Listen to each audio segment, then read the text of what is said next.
Ons teksgedeelte vir vandag is Matteus 14 vers 30.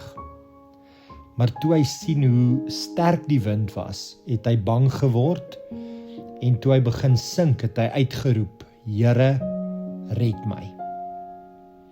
Nou hier sien ons 'n prentjie van ons eie geloofslewe.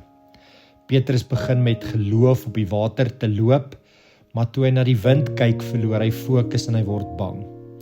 Die sleutel lê in sy reaksie. Hy roep onmiddellik na Jesus. Die belangrike waarheid hier is nie dat Petrus gesink het nie, maar dat hy geweet het wie om aan te roep. En Jesus het hom onmiddellik gegryp.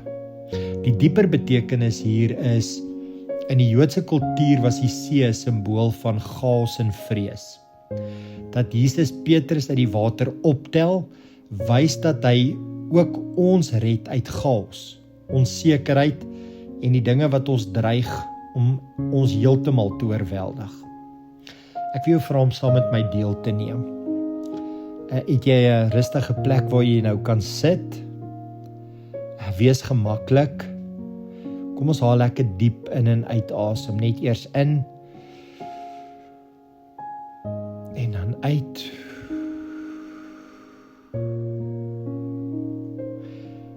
Nou stel jouself voor, daar's 'n storm voor jou.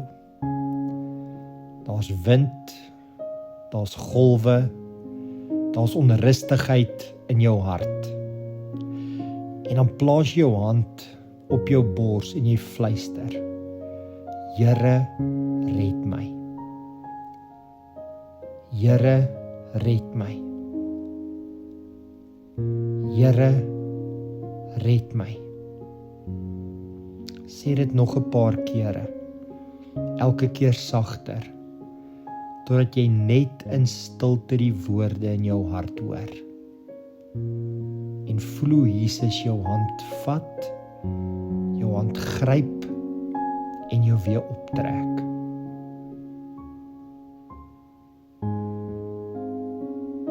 Beleef jy die Here is hier, hy het jou gered, hy help jou. Daar's ook ander mense op hierdie stadium wat voel hulle verdrink. Hulle is besig om te sink. En ek wil jou vra om nou iemand se naam in jou gedagtes te kry. Dan gaan ons vir hulle bid. Here, ek dink aan hierdie persoon, noem sy naam voor die Here, wat tans voel asof hulle sink. Of dit is onder werksomstandighede, siekte, angs of vrees. Ek roep namens hulle, Here, red hulle. Here, red hulle. Trek hulle uit die water, hou hulle vas en wys vir hulle dat U sterker is as die storm. Here, ons wil ook afsluit. Here Jesus, ons erken dat ons dikwels soos Petrus kyk na die storm om ons en U nie raak sien nie. Dankie dat U nie wag dat ons alles self reg hoef te kry voordat U help nie. U kom onmiddellik. U gryp ons hand, U red ons. Ons vertrou U vandag met ons storms en met ons vrese. In Jesus se naam. Amen. Miskien kan jy net nog vir 'n paar sekondes stil sit en hoor die stem van Jesus wat in jou hart sê, moenie bang wees nie, ek is by jou.